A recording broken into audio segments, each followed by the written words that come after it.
बिस्मिल्लाहिर्रहमानिर्रहीम। अस्सलाम वालेकुम नाज़रीन, आप यूट्यूब चैनल देख रहे हैं। मैं इमरान खान हूँ।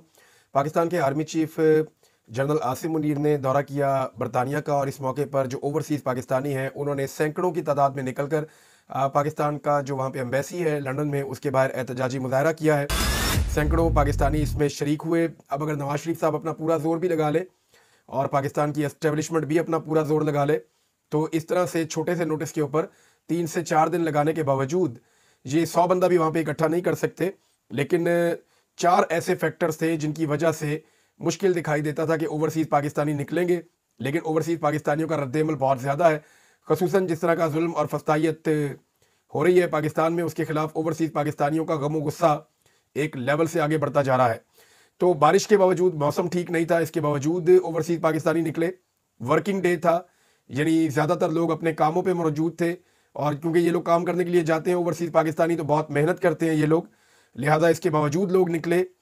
नंबर 3, ट्रैफिक का बहुत लोड था, क्योंकि मैं इसी शहर में मौजूद था, वहाँ बरतानिया में, लंदन में। तो मैंने देखा कि दोपहर के वक्त जब ये एहतजाजी मुजाहरा रखा गया, उस वक्त ट्रैफिक का लोड काफ़ी था। और नंबर 4 जो है वो बड़ा शॉर्ट नोटिस था, यानी ये 24 घंटे से भी कम का नोटिस था जिसमें ओवरसीज़ पाकिस्तानी निकले, और उन्होंने निकलकर आर्मी चीफ की जो दौरा था उनके खिलाफ ये एहतजाज किया है। पाकिस्तानियों का ये कहना था कि पाकिस्तान में जो जुल्म और फस्तायत हो रही है उसके पीछे पाकिस्तान की मिलिट्री एस्टेब्लिशमेंट है, और वो पाकिस्तान के मौजूदा आर्मी चीफ को उसके लिए जिम्मेदार समझते हैं। लिहाजा वो बरतानिया के साथ भी मुतालबात कर रहे थे, और पाकिस्तान के जो आर्मी चीफ है उनके खिलाफ भी मुजाहरा कर रहे थे। और उनका ये कहना था कि पाकिस्तान की जो फौज है वो अपने आईनी किरदार के अंदर वापस जाए। सबसे पहले तो ये एहतजाज हुआ है, इस एहतजाज का रद्द-ए-अमल पाकिस्तान में आया है, वो मैं आपको बाद में बताऊंगा। लेकिन पहले जो ओवरसीज़ पाकिस्तानियों ने एक और काम किया, जो उन्हें कहा गया ओवरसीज़ पाकिस्तानियों को इमरान खान साहब की जानिब से कि आपने खतूत भेजने हैं पाकिस्तान की जो एम्बेसीज हैं या सफारत खाने हैं उनके ज़रिए से, और ये आपने खतूत भेजने हैं GHQ में। और ये खतूत जो है वो भेजने का सिलसिला शुरू हो गया है। अब सफारत खानों को और GHQ को ये खतूत भेजे जाएंगे ओवरसीज़ पाकिस्तानियों की जानिब से। सबसे पहले शहजाद अकबर साहब ने इसकी अनाउंसमेंट की, जुल्फी बुखारी साहब ने इसका जो है वो पहले अनाउंस किया था, फिर शहजाद अकबर साहब ने इसकी अनाउंसमेंट की, और फिर वहाँ मौजूद जो ओवरसीज़ पाकिस्तानी हैं उन्होंने बाकायदा वो खतूत लेकर वो सफारत खाने के बॉक्स के अंदर डाले, और इस उम्मीद पर डाले कि ये अब पाकिस्तान की फ़ौज को या GHQ को पहुँच जाएंगे, और कल को आर्मी चीफ दोबारा ये नहीं कह सकेंगे कि हमें तो ख़त मिला ही नहीं, और अगर मिला तो फिर उन्होंने उसका क्या किया। लेकिन ख़त पहुँचने का सिलसिला अब आगे बढ़ेगा। बड़ी तादाद में ओवरसीज़ पाकिस्तानी आने वाले दिनों में ये काम करेंगे। ये काम पाकिस्तानियों को क्यों करना चाहिए और इमरान खान साहब ने ये काम करने को क्यों कहा, ये बड़ी सिंपल चीज़ है, इसे आप अपने जहन में रखिए। मामला यह है कि इमरान खान साहब ने अपने तीनों खतूत के आखिर में इस बात पे जोर दिया कि पाकिस्तान की जो मिलिट्री एस्टेब्लिशमेंट है वो अपनी पॉलिसीज़ को बदले, और फ़ौज जो है वो अपने आईनी किरदार और कानूनी किरदार के अंदर वापस चली जाए। फ़ौज जो है वो सियासत के अंदर जो मुदाखलत कर रही है ये गंदा काम बंद कर दे, और सियासत करना फ़ौज छोड़ दे, ताकि इनकी खोई हुई जो इज्जत है वो भी बहाल हो जाए पाकिस्तान की फ़ौज की, और अवाम और फ़ौज के बीच में जो खलीज पैदा हो रही है, जो नफ़रत पैदा हो रही है, वो नफ़रत भी ख़त्म हो जाए। अब ये काम बहुत ज़रूरी है। ये काम होगा तो पाकिस्तान आगे बढ़ेगा, पाकिस्तान में डेमोक्रेसी आएगी, पाकिस्तान में रूल ऑफ लॉ आएगा, पाकिस्तान में आज़ादी इज़हार राय होगा, पाकिस्तान के अंदर इंसानी हुकूक की पामालियाँ बंद होंगी, मैंडेट का एहतराम किया जाएगा, तो तभी पाकिस्तान आगे बढ़ेगा। इस तरह पाकिस्तान में इन्वेस्टमेंट आएगी, पाकिस्तान के अंदर लोगों का एतमाद बढ़ेगा, और फिर आहिस्ता आहिस्ता चंद सालों में पाकिस्तान मईशत का मैदान हो या बाकी मैदान हो, खासतौर पर जो पाकिस्तान का जो सबसे बड़ा चैलेंज है वो क्लाइमेट चेंज का है, तो इनसे निपटने के लिए पूरी एनर्जी चाहिए। जब तक एस्टेब्लिशमेंट से लड़ते रहेंगे पाकिस्तानी, तब तक पाकिस्तानी कोई काम नहीं कर सकेंगे। अब यही जो मुतालबा इमरान खान साहब ने किया अपने खतूत में, यही मुतालबा अब अमेरिका से एक मरतबा फिर आया है। अमेरिका में जो डोनाल्ड ट्रंप के साथी हैं, जो विल्सन, वो अक्सर ट्वीट्स करते रहते हैं। उन्होंने एक और ट्वीट की है, और ये ट्वीट मैं आपके सामने रख देता हूँ। ये ट्वीट उन्होंने ऐसे वक्त में की है जब इमरान खान साहब का भी ये मुतालबा है, ओवरसीज़ पाकिस्तानी भी एहतजाज कर रहे थे। जो विल्सन ने कहा कि general Asim Munir, de facto military ruler of Pakistan, go back to the barracks and military rule and free Imran Khan. मतलब इसका यह है कि जनरल आसिम मुनीर, पाकिस्तान के डिफेक्टो फौजी हुक्मरान, बैरकों में वापस जाइए, फौजी हुकूमत ख़त्म करें और इमरान खान को रिहा करें। ये मुतालबा अमेरिका की जानिब से भी आ रहा है, और वैसे भी पूरी दुनिया के अंदर इसी तरह के मुतालबात हैं जो सामने आ रहे हैं। अब पाकिस्तान के अंदर इसका रद्द-ए-अमल तो आना था, और सबसे पहले जो है वो बुरश पकड़ा पाकिस्तान के इंफॉर्मेशन मिनिस्टर अता तारड़ ने। इन्होंने बड़ा वाला बुरश पकड़ा, और बुरश पकड़ने के बाद पॉलिश शुरू कर दी। उन्होंने कहा जी बड़ी इज्जत मिली है आर्मी चीफ को, बरतानिया में गॉर्ड ऑफ ऑनर मिला। ये नॉर्मल चीज़ें हैं, अगर बरतानवी आर्मी चीफ पाकिस्तान में आएगा तो उसको भी मिलेगी गॉर्ड ऑफ ऑनर, और अगर कोई दूसरे मुल्क का भी आएगा तो वहाँ भी गॉर्ड ऑफ ऑनर मिलेगा, और अगर आप जाएंगे तो वहाँ पर भी मिलेगा। ये एक नॉर्मल चीज है, लेकिन अच्छी बात है, इज्जत देनी चाहिए पाकिस्तान के आर्मी चीफ को, बैरून मुल्क इज्जत मिलनी चाहिए जब वो किसी पेशावराना दौरे के ऊपर जाएं। तो अब मामला ये है कि ये कह रहे हैं जी कि हम छोड़ेंगे नहीं, यानी वो ये कह रहे हैं कि इंसानी हकूक के मामलात के ऊपर जिन पाकिस्तानियों ने आवाज बुलंद की है उनके खिलाफ सबसे पहले जो बयान रिकॉर्ड करवाया वो अता तारड़ ने करवाया। इंफॉर्मेशन मिनिस्टर है और उन्होंने अच्छी खासी बूट पॉलिश की, बूट पॉलिश वाला हिस्सा छोड़ देते हैं। ये बताते हैं कि उन्होंने जो 3 धमकियां दी हैं वो धमकियां क्या है। सबसे पहले उन्होंने कहा जी कानून हरकत में आएगा। कौन सा कानून हरकत में आएगा? बरतानिया में एहतजाज हो रहा है, यहां पर्चा करवा दें आप। बरतानिया में ओवरसीज पाकिस्तानी निकले, अपना कामकाज छोड़कर आए, सैकड़ों की तादाद में इकट्ठे हो गए।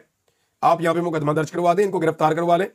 कौन सा ऐसा कानून है जो बरतानिया के अंदर लोग अपने आईनी और कानूनी हक के मुताबिक, अपने जमहूरी हक के मुताबिक एक एहतजाज करें पुरअमन तरीके से, जिसमें किसी को एक खराश तक ना आए, गमला तक ना टूटे और पाकिस्तान के अंदर कानून की कार्रवाई हो जाए? कौन सी कार्रवाई आप करेंगे? कोई कानूनी कार्रवाई बनती नहीं है। इन्हीं हरकतों और इन्हीं गंदी हरकतों की वजह से पाकिस्तान पूरी दुनिया में बदनाम होता है। बहरहाल बूट पॉलिश के लिए बेचारों को क्या कुछ नहीं करना पड़ता। किस कानून के तहत कानून हरकत में आएगा ये अता तारड़ नहीं बता सके। अब फस्तायत ही है ना, पता चला जो लोग एहतजाज कर रहे थे उनके भाइयों को उठा लिया वहां से, एक शख्स को फैसलाबाद से उठा लिया, दूसरे शख्स को कहीं और से उठा लिया। जो ओवरसीज पाकिस्तानी एहतजाज कर रहे थे बरतानिया में, उनके रिश्तेदारों को पाकिस्तान में हिरासा किया जा रहा है। लेकिन एक बात याद रखें कि बरतानिया में एक और डाटा कलेक्शन का अमल जारी है और इसके ऊपर आने वाले दिनों में एक्शन होगा कि वो पाकिस्तानी जो इस वक्त बाहर मौजूद हैं मगरबी ममालिक में, उनके घर वालों को जब हिरासा किया जाता है उनकी पॉलिटिकल पॉइंट ऑफ व्यू की वजह से, तो इसके ऊपर एक बाकायदा एक्शन लिया जाएगा आने वाले दिनों में। मैंने इसके बारे में आपको पहले भी बताया था और अभी भी मैं आपको ये बता रहा हूं कि जी आने वाले दिनों में होगा। बहरहाल वो कह रहे हैं जी कानून हरकत में आएगा, तो कौन सा कानून, किस बुनियाद पर हरकत में आएगा? जिस मुल्क में हुआ वहां आप करके देख लें पर्चा, या कोई आपकी बात भी नहीं सुनेगा। आइन और कानून के मुताबिक हुआ जो भी हुआ। नंबर 2, दहशतगर्दों को पीटीआई वाले पाकिस्तान लेकर आए, ये भी कह दिया उन्होंने इसमें। तो ये फैक्ट मैं बार बार ठीक करता रहता हूं कि दहशतगर्द पाकिस्तान में आए जून में, जुलाई में 2022 में। इमरान खान की हुकूमत को खत्म किया गया था अप्रैल में, अप्रैल के बिल्कुल शुरू में। और इमरान खान साहब की हुकूमत ने यह बाकायदा उस वक्त के आर्मी चीफ को और DGI को कह दिया था कि इस पे कमेटी बनेगी, बैठ के हम बात करेंगे, हमारे बड़े तहफुजात हैं, हम मुसल्लह अफराद को पाकिस्तान में वापस नहीं आने देंगे, पाकिस्तान के अंदर दहशतगर्दी बढ़ जाएगी। मुराद सईद ने इसके बारे में बड़ी लंबी कंपेन भी चलाई थी, सबको याद है इस बारे में। जब जुलाई में, अगस्त में इन लोगों को लाया जा रहा था, उस वक्त मुल्क में हुकूमत थी शहबाज शरीफ की और बिलावल की। तो ये अब झूठ बोलते हैं, धोखा देते हैं कि इमरान खान साहब के दौर में दहशतगर्द आए। दहशतगर्दों को आप लाए थे और अपने दौर के अंदर लाए थे जिन्हें इमरान खान ने रोक कर रखा हुआ था। फिर कहा ये मुट्ठी भर शिद्दत पसंद अनासिर हैं जो बरतानिया में एहतजाज कर रहे हैं। तो मामला यह है कि आप इससे ज्यादा बंदे निकाल लें, आपके पास हुकूमत भी है, वसाइल भी हैं, पैसे भी हैं, मिलिट्री एस्टेब्लिशमेंट की सपोर्ट भी है, एम्बेसी भी आपकी अपनी है, तो आप भी एहतजाज करवा लें। अगर पीटीआई के 500,000 बंदा आता है तो आप वहां 10,000 बंदा इकट्ठा कर लें, इससे आपको क्या फर्क पड़ता है, आप भी करके देख लें। लेकिन आपसे होगा नहीं। अगर ये मुट्ठी भर है तो आप 5 मुट्ठियां ले, अगर ये 1 मुट्ठी है तो आप 5 या 10 मुट्ठियां ले। आपके पास तो हुकूमत भी है लेकिन ला नहीं पाएंगे। मामला पूरा पाकिस्तान और सब जानते हैं कि इनकी सियासी औकात अब कोई रह नहीं गई है। एक और नाज़रीन, शहबाज गिल साहब ने एक ट्वीट किया है बाजवा साहब के हवाले से। पहले वो ट्वीट मैं आपको पढ़ के सुनाता हूं, फिर मामला आपके सामने रखता हूं। उन्होंने कहा कि बाजवा एक बार फिर झूठा करार पाया। वक्त ने साबित किया कि इमरान खान की यूक्रेन जंग पर पॉलिसी बिल्कुल दुरुस्त थी। आज अमेरिका भी रूस को दुरुस्त करार दे रहा है। बाजवा ने मुल्क के साथ गद्दारी की, अपने मुल्क के वज़ीर आज़म की पीठ में छुरा घोंपा, सिर्फ अपनी एक्सटेंशन के लिए। ये जनाब डॉक्टर शहबाज गिल साहब कह रहे हैं। क्यों कह रहे हैं, जरा खबर आप देखिए। ये इस वक्त दुनिया के तमाम बड़े अखबार में खबर छप चुकी है। यूक्रेन में छप रही है, यूरोप में छप रही है, अमेरिका में छप रही है। खबर यह कहती है कि जो डोनाल्ड ट्रंप के नुमाइंदे हैं उनका और जो यूक्रेन के सदर हैं ज़ेलेंस्की, इन दोनों की एक मुश्तरका प्रेस कॉन्फ्रेंस होने वाली थी। और जब मैं ये वीडियो रिकॉर्ड कर रहा हूं तो अब से चंद घंटे पहले ये प्रेस कॉन्फ्रेंस होनी थी, लेकिन अचानक से ये प्रेस कॉन्फ्रेंस आखिरी लम्हात में कैंसिल कर दी गई। और ये प्रेस कॉन्फ्रेंस कैंसिल होने की जो वजह है वो मैं अब आपके सामने रखने जा रहा हूं कि डोनाल्ड ट्रंप ने कुछ मुतालबात किए हैं यूक्रेन से, वो मुतालबात पूरे नहीं किए जा रहे। डोनाल्ड ट्रंप चाहते हैं कि जो मिनरल्स हैं, क्योंकि बहुत पैसा खर्च किया ना, वो कहते हैं जी हमने सैकड़ों अरब दे दिया आपको इस लड़ाई में और ये लड़ाई होनी नहीं चाहिए थी। यानी डोनाल्ड ट्रंप ने इस शख्स को क्या करार दिया, पहले जरा वो आप देख लें, क्योंकि इमरान खान साहब ने इस लड़ाई में न्यूट्रल रहने का बड़ा कमाल फैसला किया था। अगर इमरान खान साहब इस लड़ाई में उतर जाते तो आज डोनाल्ड ट्रंप की पॉलिसी पाकिस्तान के भी खिलाफ होती। आज अमेरिकन हुकूमत साबित कर रही है कि वो पॉलिसी उस वक्त अमेरिका की गलत थी और आज उनकी मुख्तलिफ पॉलिसी है। लिहाजा इसीलिए शहबाज गिल साहब ने ये ट्वीट किया है। अब डोनाल्ड ट्रंप कहते हैं, अमेरिकी सदर डोनाल्ड ट्रंप ने यूक्रेनी सदर ज़ेलेंस्की को मज़ाहिया अदाकार करार दे दिया। ज़ेलेंस्की का मुल्क तबाह हो चुका है और लाखों अफराद की मौत का जिम्मेदार वो खुद है, ये डोनाल्ड ट्रंप ने कहा है। अब मामला ये है कि यूक्रेन में बहुत सारे रेयर अर्थ मिनरल्स हैं। ये बहुत कीमती मिनरल्स होते हैं, बड़ी कीमती मादनियात होती हैं। मैं माजी में मादनियात के हवाले से एक वीलॉग कर चुका हूँ, उनमें तमाम तफसीलात मैंने बताई थी। आने वाले वक्त में फिर आपको बताऊंगा कि इस खित्ते में कौन कौन सी ऐसी चीज़ें हैं जिसके ऊपर पूरी दुनिया की नजरें हैं। यानी बहुत सारे मादनियात बलूचिस्तान में है। बलूचिस्तान में एक टैथॉन बेल्ट आती है, उसमें बहुत सारे टैथॉन बेल्ट है यहाँ पे एक, उसके अंदर बहुत सारे मिनरल्स हैं, गोल्ड है, कॉपर है और बहुत सारे मिनरल्स हैं। यहाँ पे लिथियम है।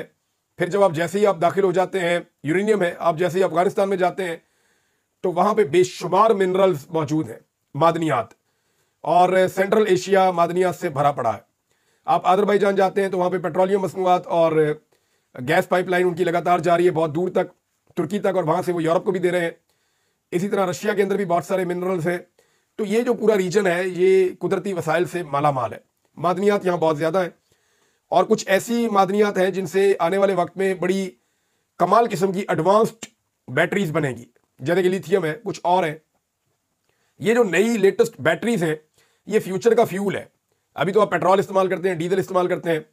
अब जो नई गाड़ियां आ रही हैं उनमें वो बिजली से चलती हैं या सोलर से चलती हैं, धूप आती है उससे चलती हैं, जो बिजली है उससे चलती हैं। बिजली आप कहीं से भी पैदा कर सकते हैं। अब तो ऐसी गाड़ियां भी आ गई हैं जो बहुत जल्दी चार्ज हो जाती हैं। तो जदीद तरीन बैटरियां बनाने का इस वक्त दुनिया के अंदर एक मुकाबला चल रहा है कि सबसे अच्छी बैटरी कौन बनाता है। तो इसमें जो मिनरल्स हैं जो दरकार हैं इस जिद्दत के लिए, वो इस रीजन में बहुत सारे हैं और इनमें बलूचिस्तान भी शामिल है। तो ये जो रेयर अर्थ मिनरल्स हैं इनके बारे में अमेरिका को बहुत ज़्यादा फ्रस्ट्रेशन है। और जो डोनाल्ड ट्रंप के करीबी साथी हैं, तर्जुमान, उन्होंने कहा भी कि फौरी तौर पे यूक्रेन को इस पर फैसला करना चाहिए कि वो मादनियात अमेरिका को देने के मुआहदे के ऊपर दस्तखत करे। ये जनाब ट्रंप साहब की ख्वाहिश है और इस वजह से शहबाज गिल साहब ने ये ट्वीट किया कि इमरान खान की पॉलिसी बिल्कुल ठीक थी और अब जो पॉलिसी अपनाई गई जनरल बाजवा की जानिब से वो पॉलिसी गलत है। नादरीन, एक चीज़ और है, मैं क्योंकि टीवी चैनल के मैकेनिज्म को जानता हूँ, आजकल शेर अफजल मरवत साहब बहुत ज़्यादा टीवी प्रोग्राम्स में शिरकत कर रहे हैं। नॉर्मली वो उन प्रोग्राम्स में जाते हैं जिन लोगों को पाकिस्तान तहरीक इंसाफ के लोग ज़्यादा पसंद नहीं करते, या तहरीक इंसाफ के लोग उन्हें नेगेटिवली देखते हैं कि ये लोग जो है वो पाकिस्तान तहरीक इंसाफ के खिलाफ हमेशा कोई ना कोई प्रोपेगेंडा या कोई ना कोई चीज़ करते रहते हैं। तो मरवत साहब ज़्यादातर उनके प्रोग्रामों में जा रहे हैं। वहाँ जो वो बातें कर रहे हैं वो बहुत अजीब है। इसमें एक जो बयान है वो शहबाज गिल साहब के हवाले से है और एक जो बयान है वो बयान पूरे की पूरी जो पाकिस्तान तहरीक इंसाफ की एक जो MNS की कमेटी है, पार्लिमानी कमेटी, उसके हवाले से है। तो इसमें जो निसार जट साहब ने स्टेटमेंट दिया, उन्होंने कहा कि हम सब MNAs कॉफ़ी पी रहे थे तो शेर अफजल मरवत ने आकर कहा कि मैं आप लोगों के पास आया हूं, आप मेरी मदद करें और मुझे सपोर्ट करें। मैंने पर्सनली खुद फिर शेर अफजल मरवत से कहा कि मरवत साहब, आपने पहली बार पार्लिमानी मीटिंग में आकर सब MNAs के सामने इस तरह मदद मांगी है या बात की है। उन्होंने कहा मेरा ख्याल है कि हम में से कोई भी ऐसा शख्स नहीं जो चाहता हो कि आपको या किसी को भी पार्टी से इस तरह निकाला जाए। लिहाजा आप अपने रवैये पर भी नज़रसानी करें, अपील में जाएं और अगर कोई मुनासिब वक्त होगा तो यकीनन खान साहब से हम भी रिक्वेस्ट करेंगे। ये हुआ था जी वहाँ पे।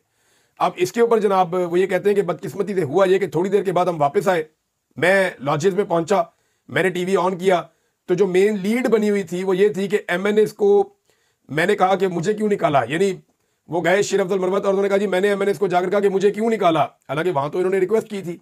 मरवत साहब ने झूठ बोला टीवी चैनल वालों को कि मैंने जाके MNAs को कहा कि मुझे क्यों निकाला। हालांकि जट साहब कह रहे हैं कि ये आए और इन्होंने आकर कहा कि जी मेरी मदद करें आप लोग, मैं फंस गया हूँ, मुझे निकाल दिया गया पार्टी से।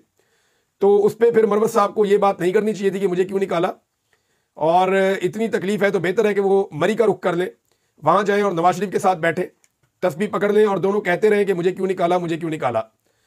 अच्छा, उसके बाद फिर उन्होंने कहा जी ऐसी तो बात हुई नहीं थी और ना हमारी तरफ से ऐसी बात हुई थी जैसी रिपोर्ट की गई शेर अफजल मरवत साहब की जानिब से या उनके वसातत से मीडिया ने रिपोर्ट कर दी। अभी आजकल देखें, मैं मीडिया को जानता हूँ, मीडिया में रेटिंग का भी एक पूरा मैकेनिज्म है जिसको पूरी तरह से पाकिस्तान की इंटेलिजेंस एजेंसियों ने अब कंट्रोल कर लिया है। वो जिस चैनल को चाहते हैं उसको रेटिंग्स देते हैं और जिसको चाहते हैं उसको रेटिंग नहीं देते।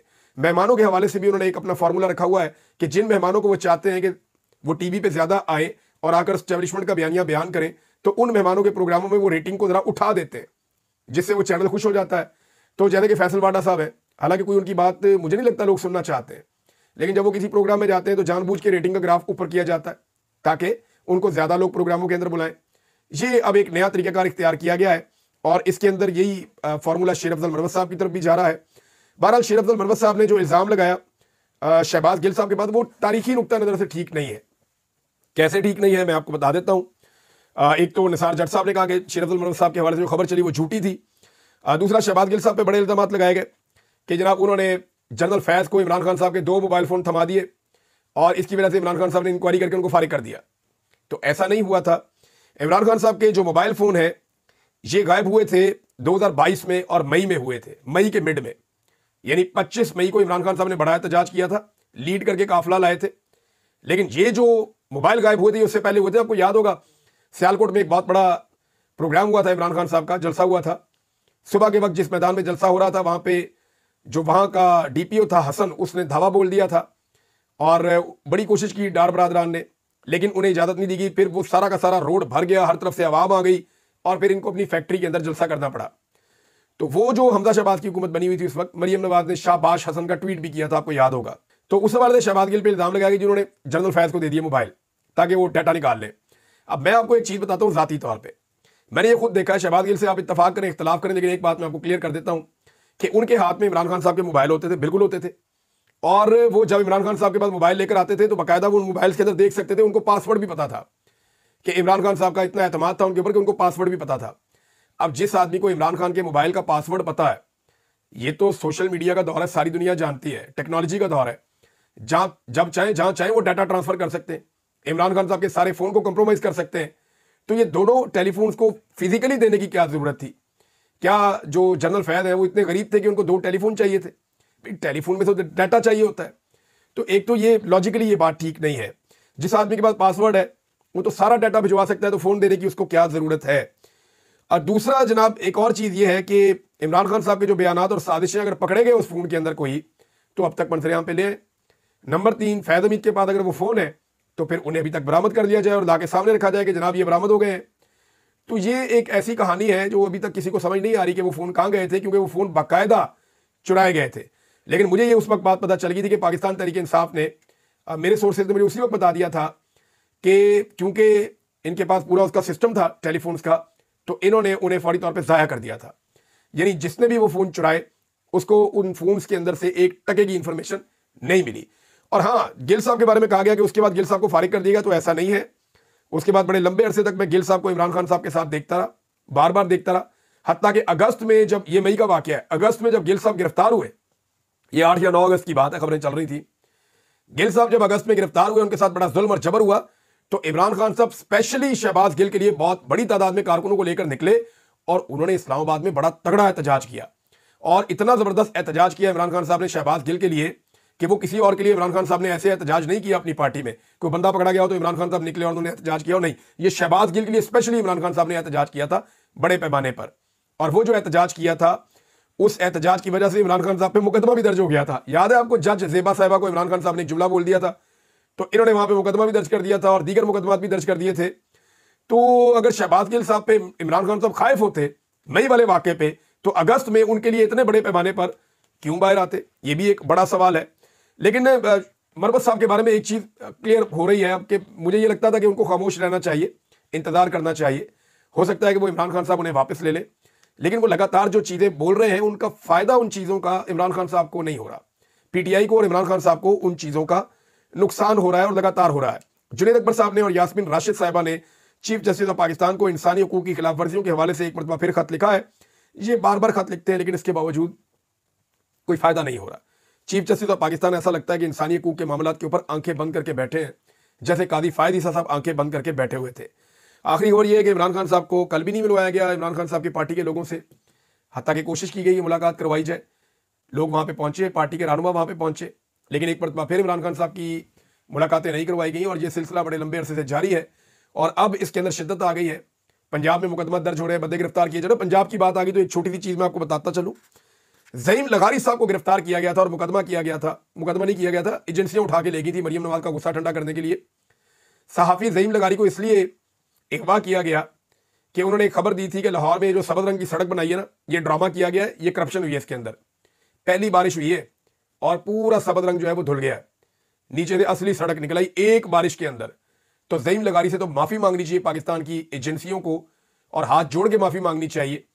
और मरियम नवाज का गुस्सा ठंडा करने के लिए एक बंदे को उठा के एक हफ्ता गायब रखा और वो सड़क पहली बारिश के अंदर, यानी इतनी बारिश में इंतहाई मादरत के साथ मैं ख्वाजा सराओं का मेकअप नहीं धुलता इतनी बारिश में जितनी बारिश के अंदर लाहौर की वो सड़क धुलकर सबस से वापस काली हो गई। अंदाजा कीजिए आप कौन माफी मांगेगा ज़ईम लगारी से? सोचिए इसके बारे में। अब तक के लिए इतना ही, अपना ख्याल रखिएगा अपने चैनल से। अब तक के लिए इतना ही, अपना ख्याल रखिएगा अपने चैनल का भी। अल्लाह हाफिज।